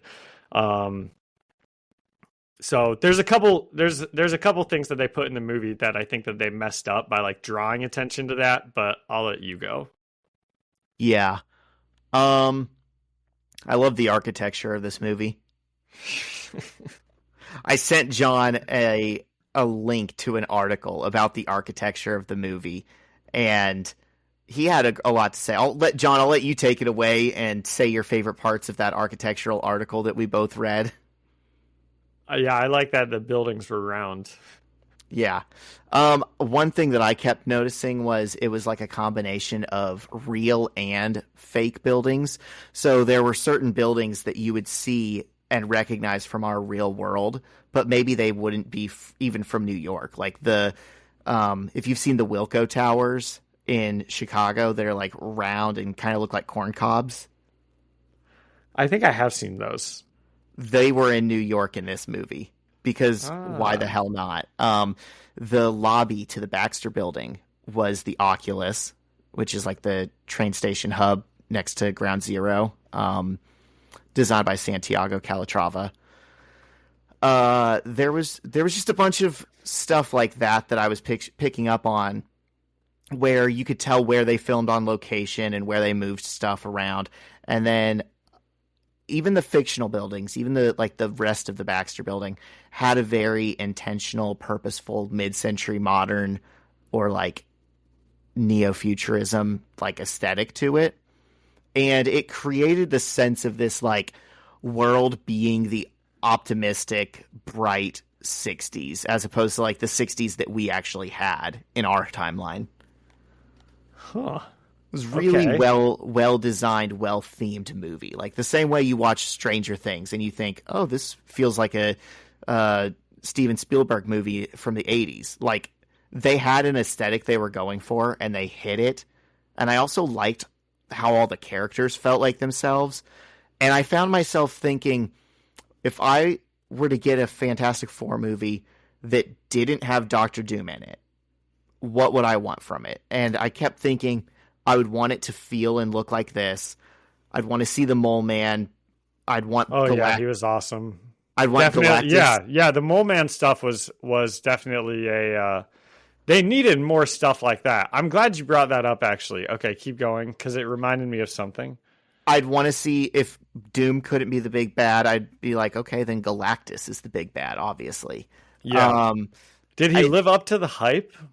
I just don't think that they used him enough. No, because I think he needs to.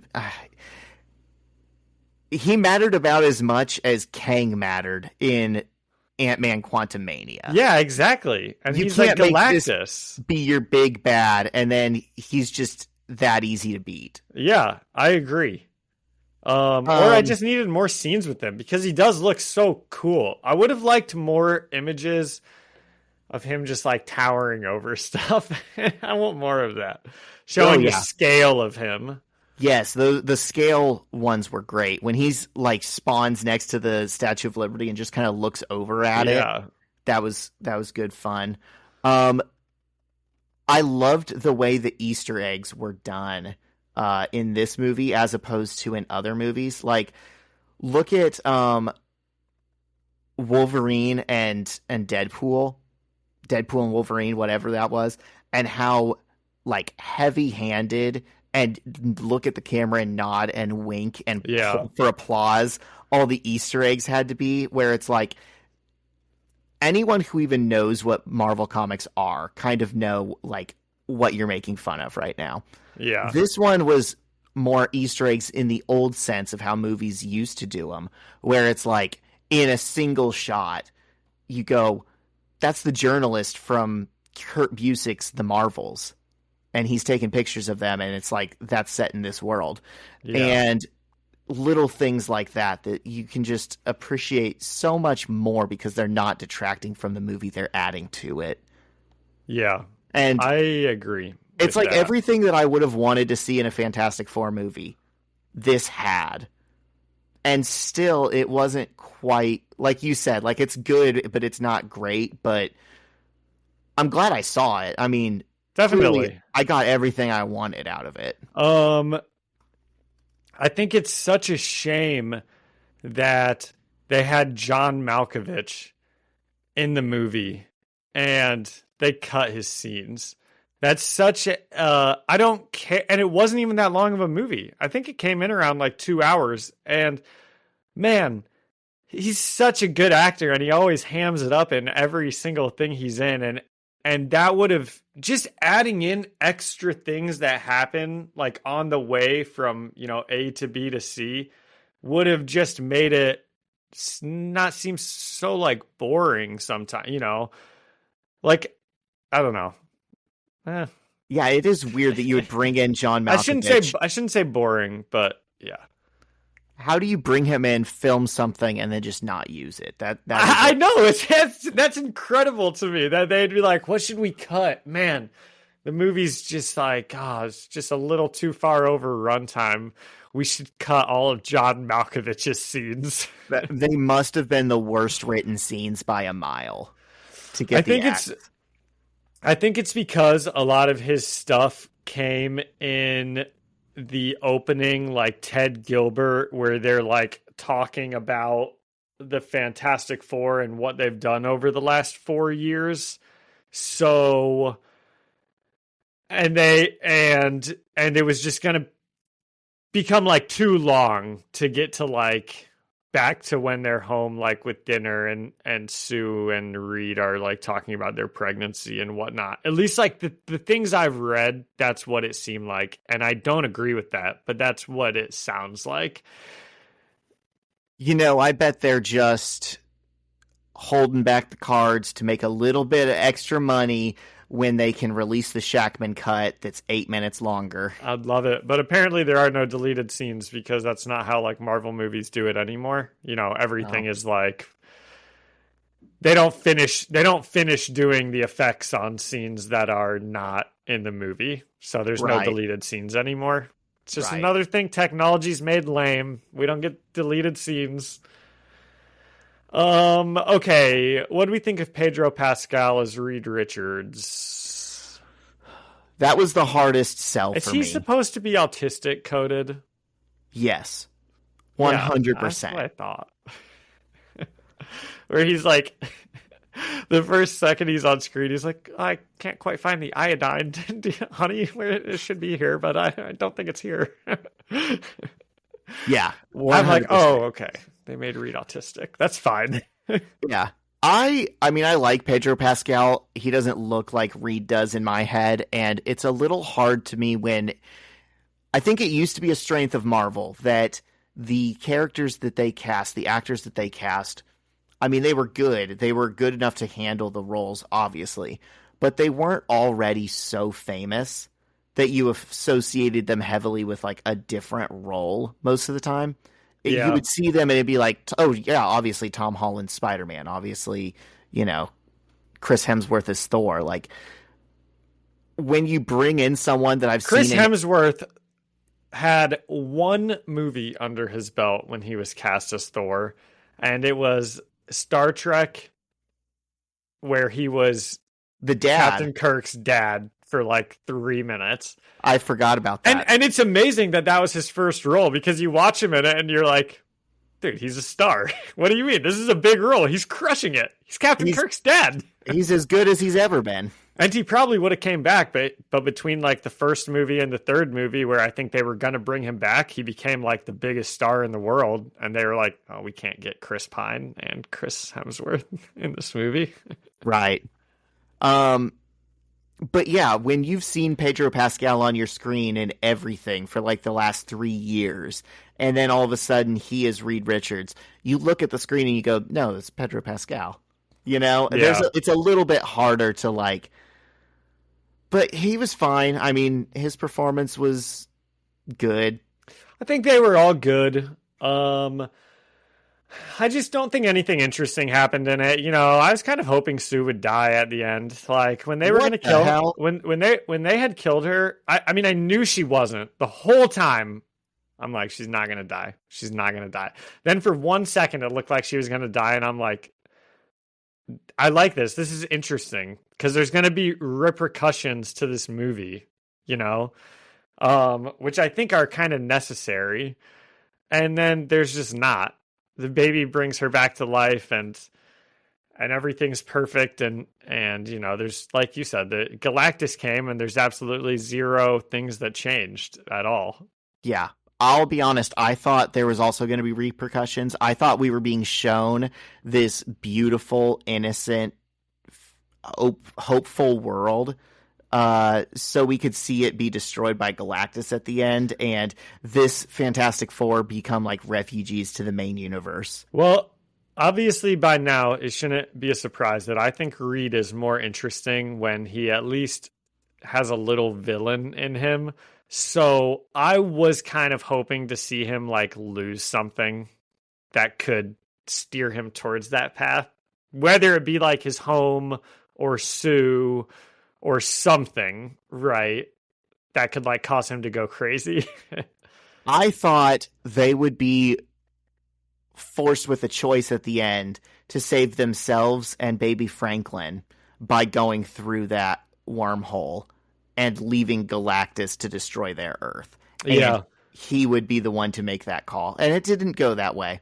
Well, that kind of brings up where I was like, I think they made a mistake putting that scene at the end of Thunderbolts. And then in this movie, Reed is like, oh, we've even learned that you could travel between dimensions and there's different multiverses. And then he's like, we're going to move the Earth to another something or other. And then they just talk about it so much, and then it's nothing at all. It's never right, because everyone watching is like, surely at some point there's going to be some sort of a connection. I mean, geez, we already saw the ship in Thunderbolts, right? At the very least, we should at least figure out what that is.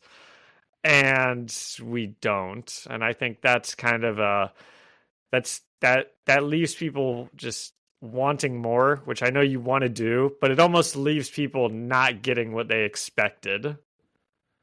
Which I'm fine with not getting what I expected if it's like in a cool, creative way. This felt like it was done from a place of weakness. Like, we can't compromise these characters or this IP or it just feels like, you know, when they throw that in Thunderbolts, they're just like trying to get people to go buy tickets for Fantastic Four, right? It's just like a cash grab, you know? Well, of course it is. It's Disney, you know, this is why they do those.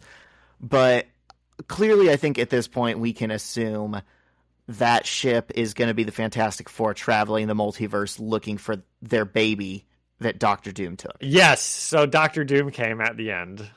And we don't even get to see his face as Robert Downey Jr. They couldn't give us anything at all. Did you want the movie to cost another, like, $20 million just for a single shot of Robert Downey Jr.'s face? I'm not paying for it. You are somewhere else in the quality of it. I mean, they're going to cut some corners. You're going to lose some scenes. I would have liked to have seen it. I would have liked to have seen the... But who knows? I know they're like, well, is his face scarred? Maybe it's not. Oh, who knows? Is it even Robert Downey Jr.? Who knows? They showed Latveria a couple times.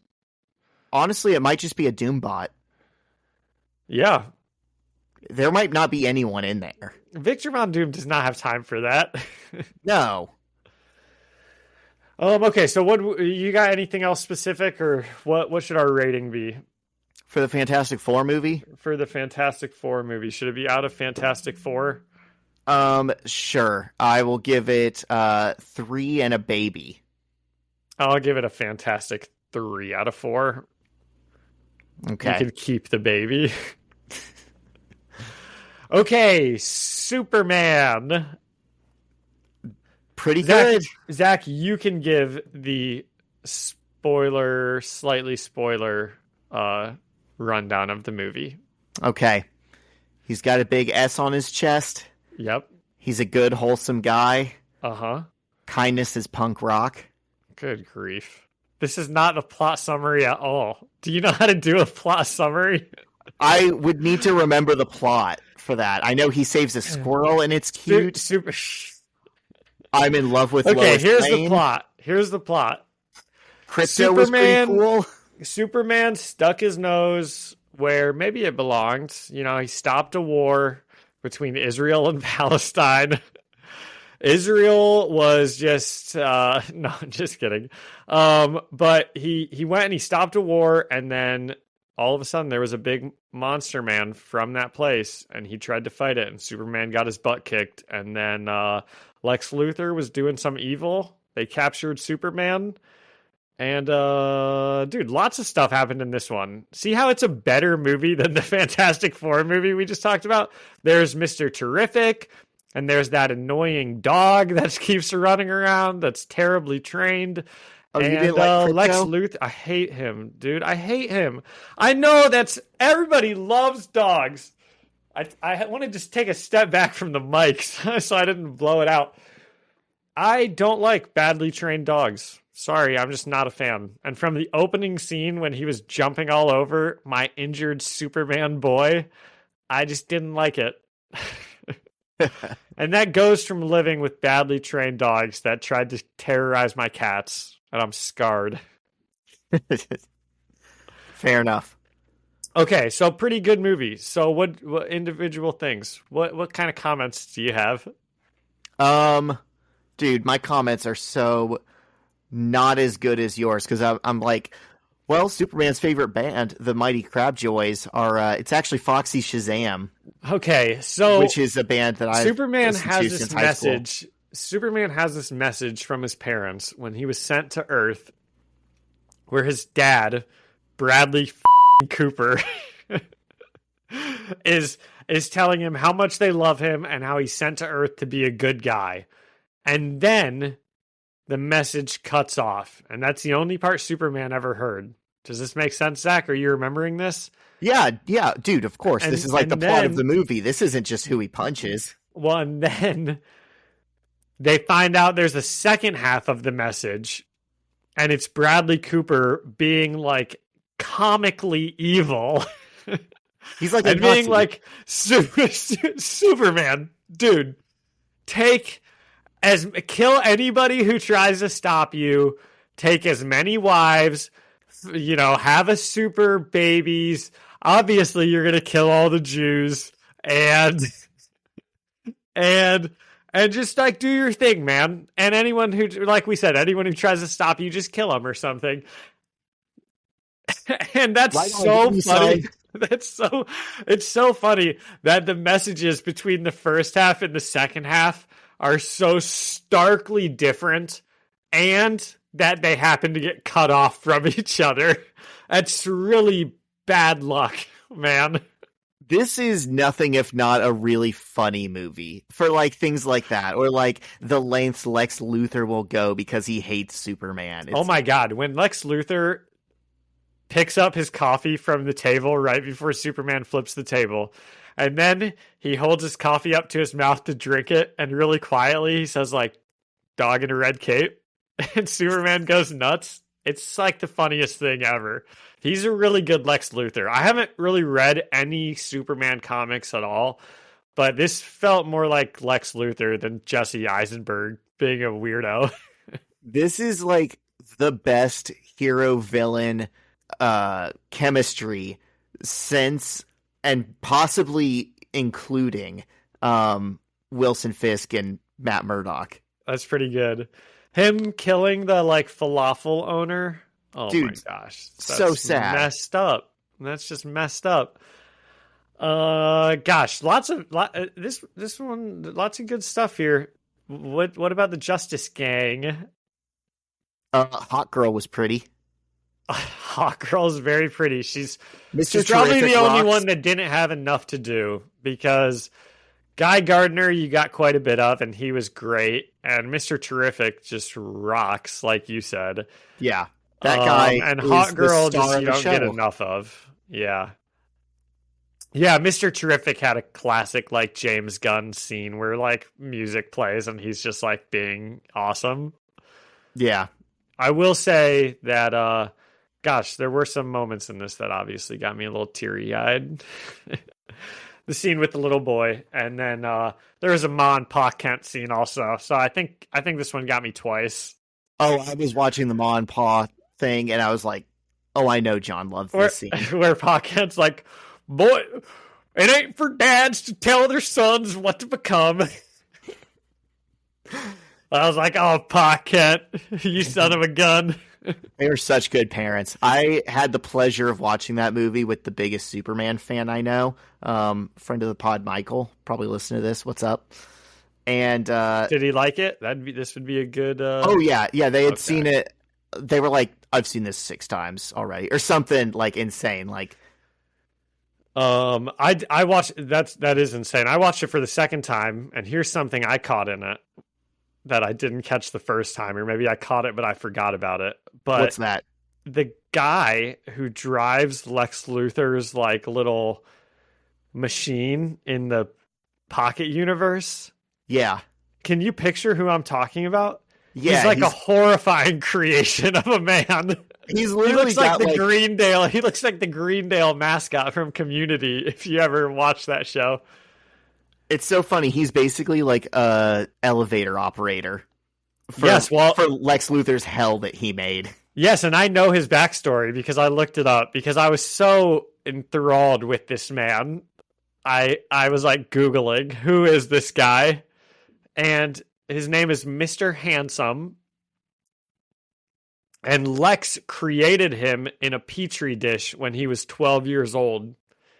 And if you go back and watch it again, there is a picture on Lex Luthor's desk, and it's of Mr. Handsome.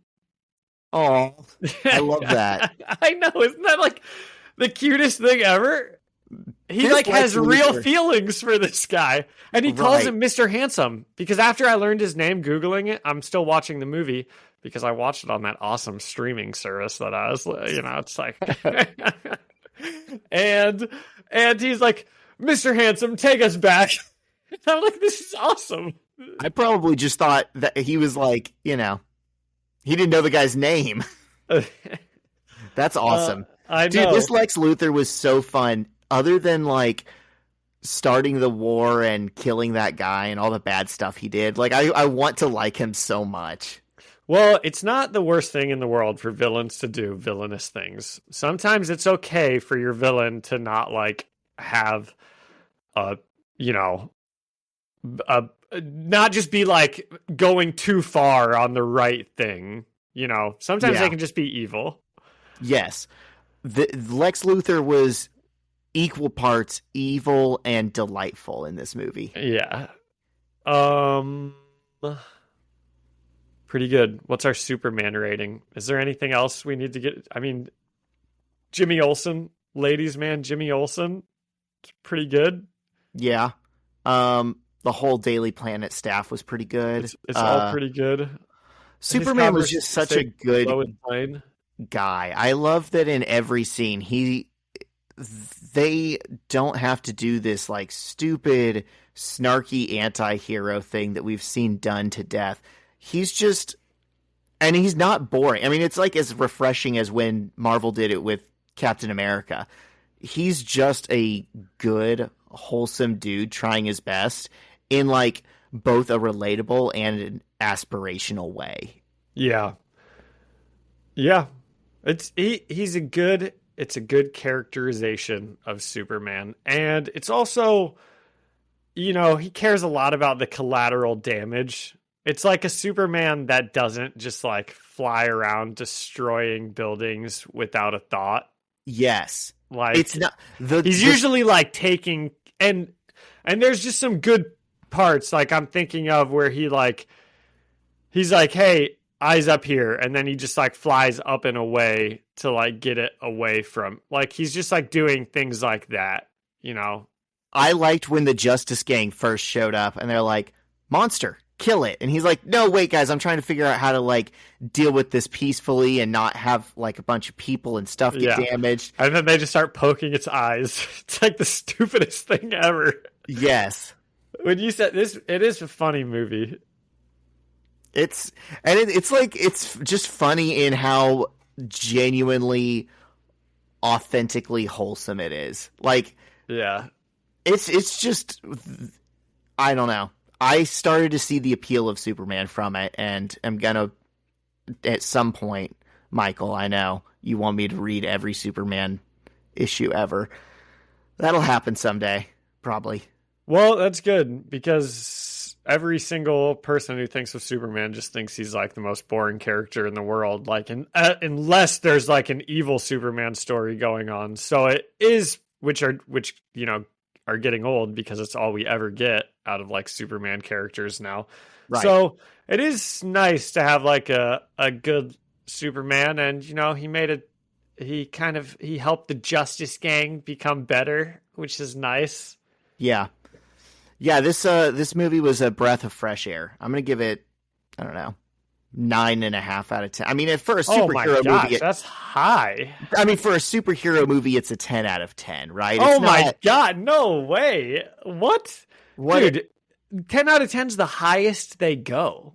That's gonna be up there with like Captain America: Winter Soldier, with the Spider-Verse movies that I know you put up there. I wouldn't put them that high, but. With the Thunderbolts, I rewatched the Thunderbolts again. I think it is. I'm gonna tie it as like part of my favorite.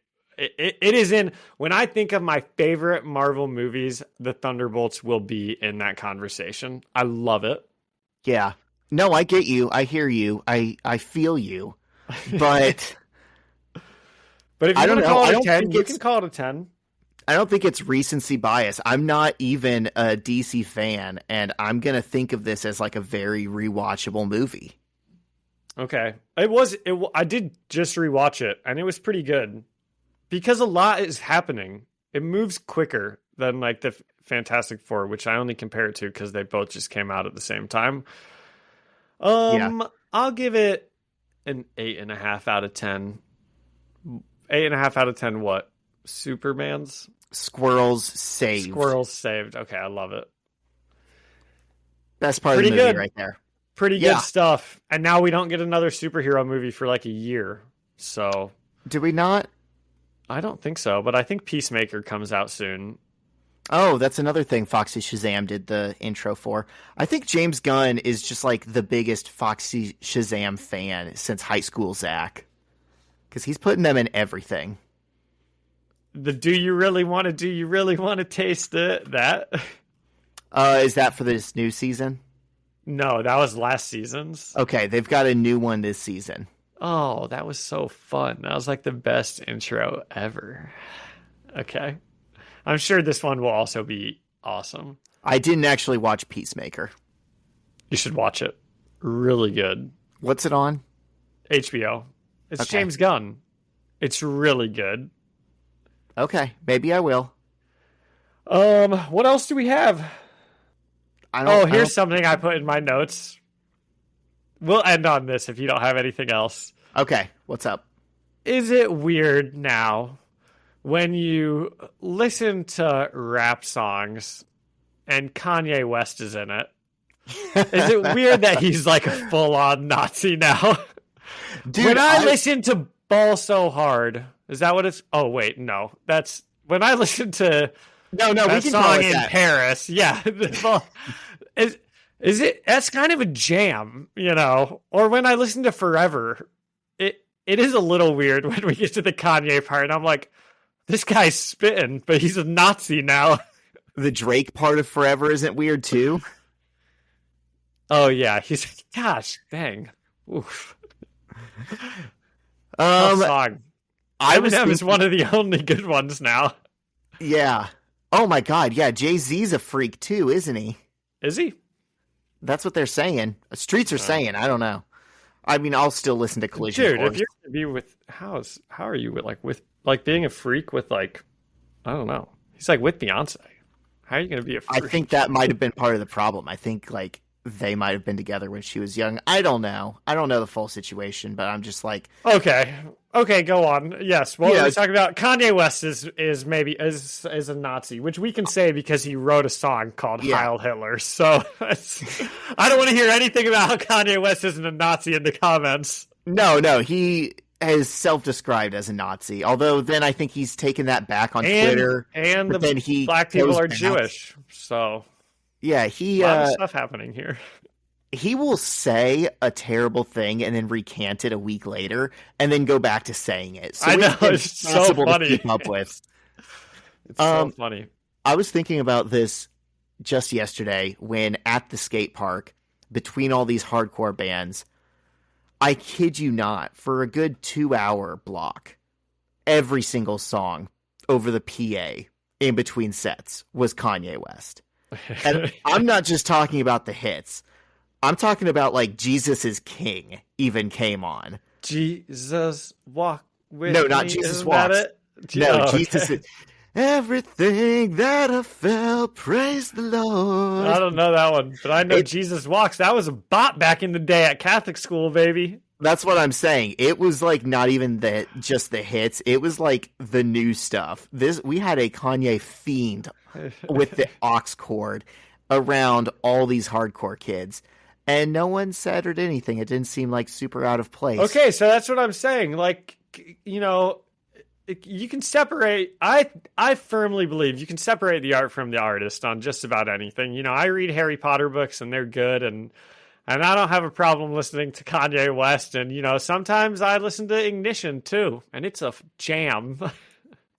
This is probably my biggest red flag, and like reason people don't like me in the music scene is I have like the same opinion. I'm like, yeah, I still listen to this band, and they're like, how could you? And I'm like, it's just music. Fun to dance to. Obviously, I don't agree with them, like, but I do think Kanye has reached like a Michael Jackson kind of level where we know he's not a good guy, but there's so many of these songs that we are all just not going to stop listening to. And he also made them all before he became such a crazy person.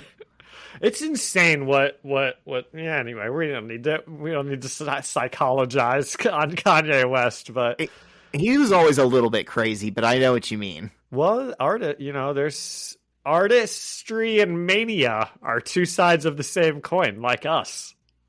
Yeah. Yeah, and Kanye exemplifies that. He flipped. Yep. Okay, that's it. Anything else? That was good. Nope, not for me. Wow, so we're going to be recording in a week unless I decide I don't feel like editing, which I'm not going to do. All right, sounds so we'll good. Be recording in a week. So what are we doing next week? Which issues? The Miles Morales issues that we were supposed to do today, which is issues 7 and 8. Love it. All right. Thank you so much, Ian Hickey, for the music and Alyssa Seaman for the artwork. And thank you all for listening and leaving a review or a comment. You can find us the First Read Ultimate Spider-Man podcast on Spotify or Apple Music or anywhere else there's podcasts. You can also come and chat with us and leave us a comment on Instagram at First Read Podcast. Send us an email at firstreadspidey@gmail.com or find us on YouTube, the First Read Ultimate Spider-Man podcast. See you next week. See ya.